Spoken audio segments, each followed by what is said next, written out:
لا طيب يعدل تربا ضم أعظمه طوبى لمنتشق منه وملتئم.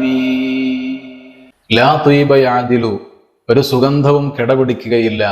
തുർബൻ ളമ്മ അഅ്ളുമഹു, ആ മുത്തുനബി സ്വല്ലല്ലാഹു അലൈഹി വസല്ലമ തങ്ങളുടെ ശരീരത്തെ വാരിപ്പുണർന്നിരിക്കുന്ന ആ മണ്ണിനോട് ഒരു സുഗന്ധവും കിടപിടിക്കില്ല. അത്രമേൽ സുഗന്ധം ആ മണ്ണിനുണ്ട്. തൂബാലി മുൻതശിഖിൻ മിൻഹു, അതിൽ നിന്ന് അല്പമെടുത്തു ആസനിക്കാൻ ഭാഗ്യം ലഭിച്ചവർക്കാണ് സന്തോഷം.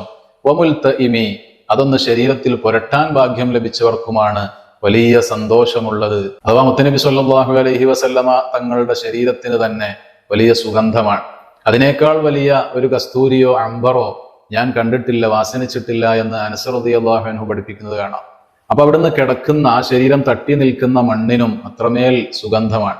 ഫാത്തിമ ബീവി റളിയല്ലാഹു അൻഹ മുത്തുനബി സ്വല്ലല്ലാഹു അലൈഹി വസല്ലമ തങ്ങളുടെ ഖബർ ഷരീഫിൽ നിന്ന് അല്പം മണ്ണെടുത്ത് വാസനിച്ചുകൊണ്ട് അവിടുന്ന് പാടുന്നുണ്ട്, മദാ അലാ മൻ ശമ്മ തുർബത അഹ്മദി അല്ലാ യശുമ്മ മദസ്സമാനി വബാലിയ.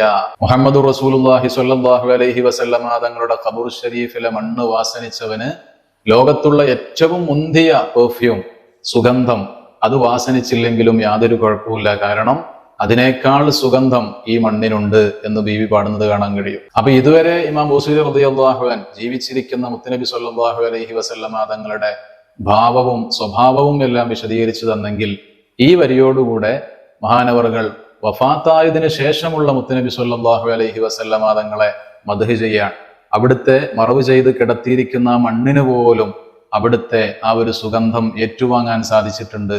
അത്രമേൽ സുഗന്ധം ആ മണ്ണിന് പോലും ഉണ്ട് എന്ന് സ്നേഹത്തിന്റെ ആധിക്യം കൊണ്ട് മഹാനവറുകൾ പാടുകയാണ്. ഇതോടുകൂടെ മൂന്നാമത്തെ ഫസ്ല് ഇവിടെ അവസാനിക്കുകയാണ്. ഈ നാലാമത്തെ ഫസ്ലിൽ മുത്തുനബി സ്വല്ലല്ലാഹു അലൈഹി വസല്ലമ തങ്ങളുടെ തിരുജനനവും അതുമായി ബന്ധപ്പെട്ട കാര്യങ്ങളുമാണ് നമുക്ക് സംസാരിക്കാനുള്ളത്.